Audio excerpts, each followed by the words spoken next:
Hello out there. My name is Sally, and I'm here to speak about finding peace and quiet joy within the experience of chronic illness, chronic fatigue, chronic Lyme disease, and chronic pain. Today, my focus is on physical pain and finding open heartedness within that experience.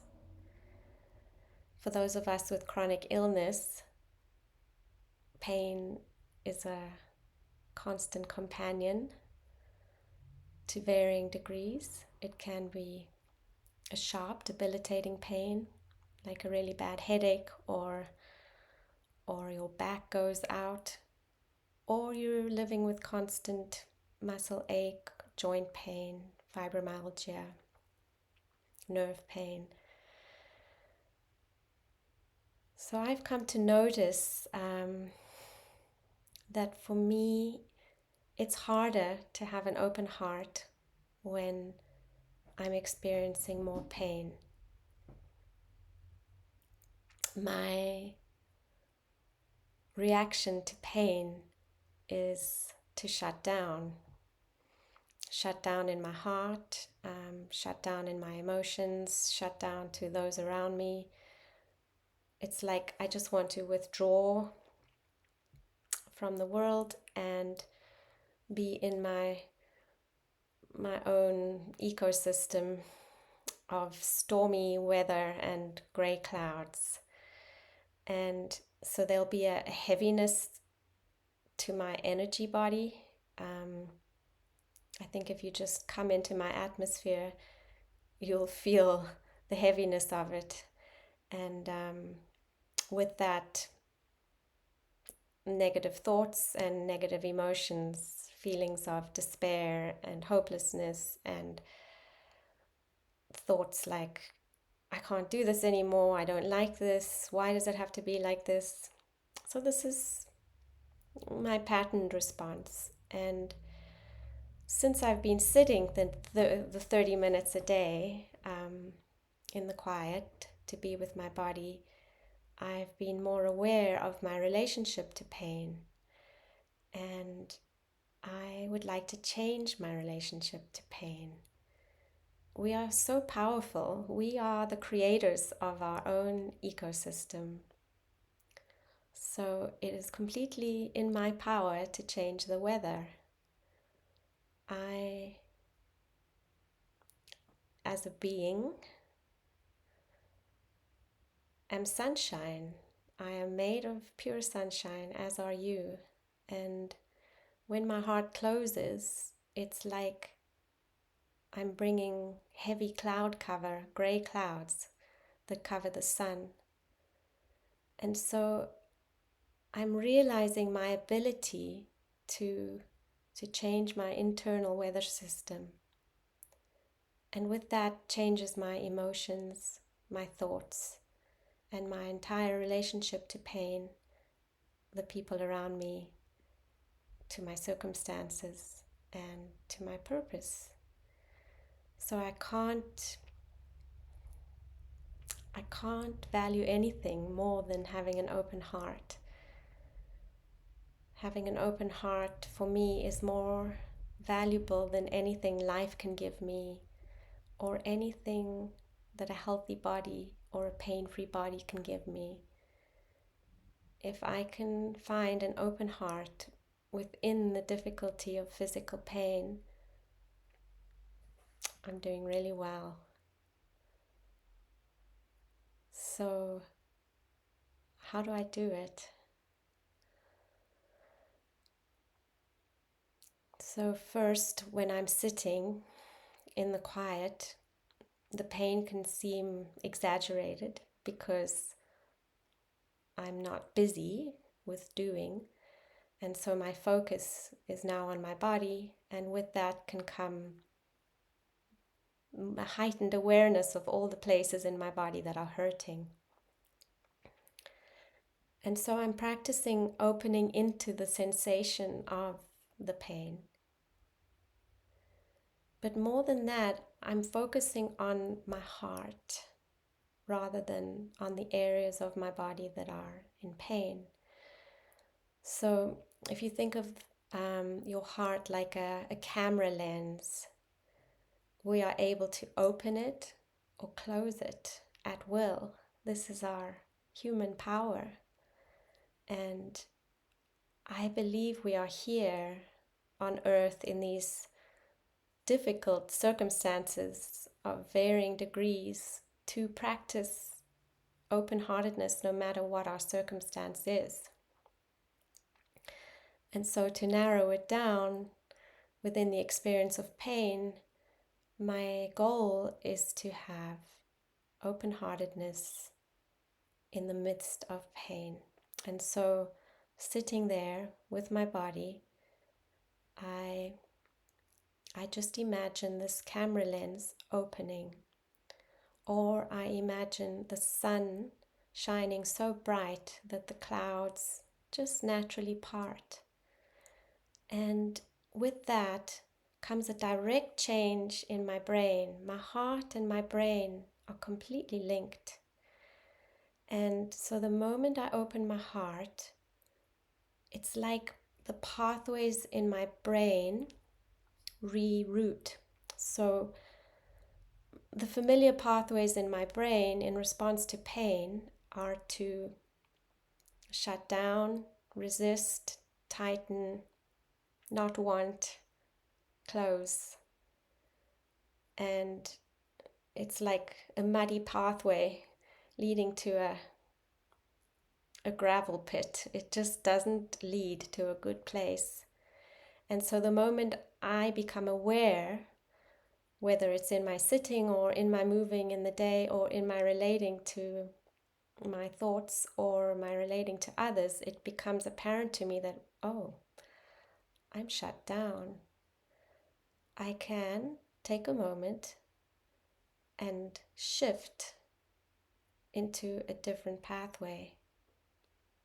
So I go back to my starting point. Sometimes I imagine it's on the top of a mountain where my journey begins in the brain, and I can either choose the pathways that are like a mudslide down into the gravel pit, leading me to a heavy, dark, emotional body and mind, or I can choose the less traveled pathways.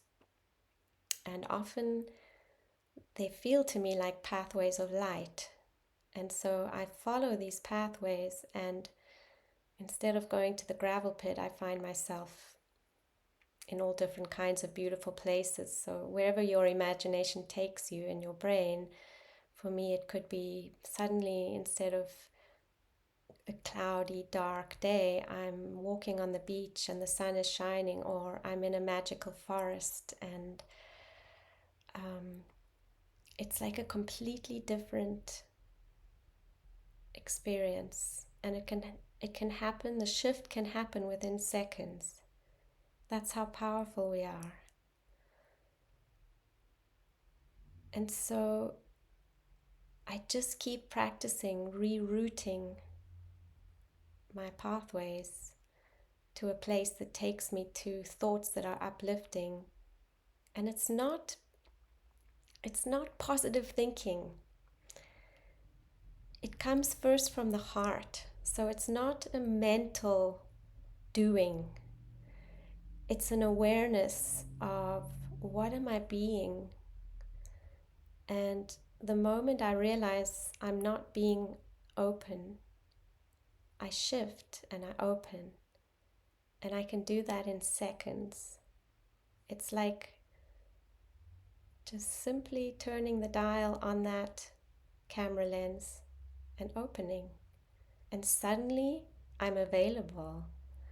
I'm available to something far greater than my own ecosystem. I'm aware of my energy body. I'm aware of the space around me. I'm aware of others.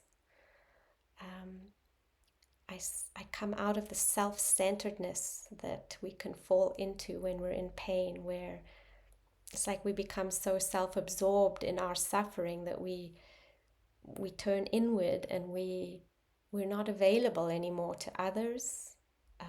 We're not available to love. We're not available to healing energy, it just doesn't serve us. So for me, having an open heart, it's a very delicate sensation. I don't know if you know of the wild rose. Here in Alberta, Canada, we have a wild rose that's a very soft pink color, and it only has one layer of petals. It's such a delicate flower, and the fragrance that comes out of it is so beautiful. And so when my heart opens, it's like being that flower. I become stilled and delicate and available, and the substance that I emit is aromatic. It's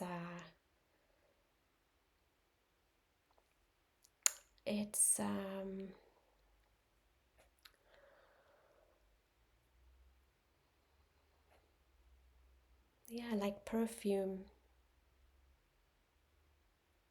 coming out of my cells rather than toxic, polluted air coming out of my cells. It's a vibration, a frequency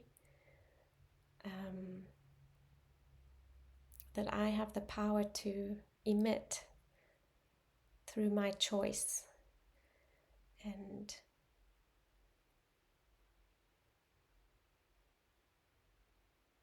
I have witnessed this in others.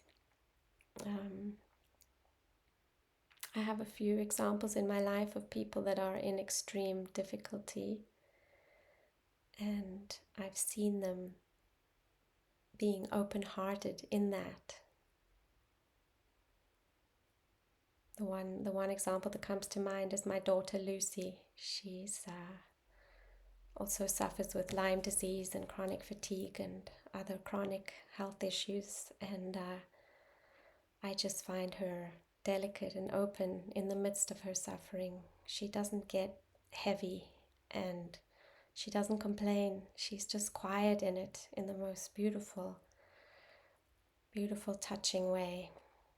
And she introduced me to this boy. I wrote his name down on YouTube, John Hudson. There's a YouTube video that is with him called Living in a Body of Open Wounds with Less Than Half His Skin. He has a progressive skin disease that has him bandaged up all over his body with skin that peels and blisters, and he's in excruciating pain all the time. And my daughter introduced me to this video maybe 10 years ago, and he has been in my heart ever since, because you watch him speak about his experience, and he is so broken open by the pain in his body, by all that has been taken away from him as a consequence of his pain. He has been gifted with an open heart, or more than gifted, he has chosen the path of an open heart in the midst of his experience. And I highly recommend you watch his video. It is deeply inspiring, deeply inspiring to see what is of more value: a healthy body, a good life with a closed heart, or a difficult life but your heart is open. We are the power holders. We get to choose what we be within the experience that we're given. And with that, I'm checking out with an open heart and an invitation for you to join me in that. Over and out. Bye.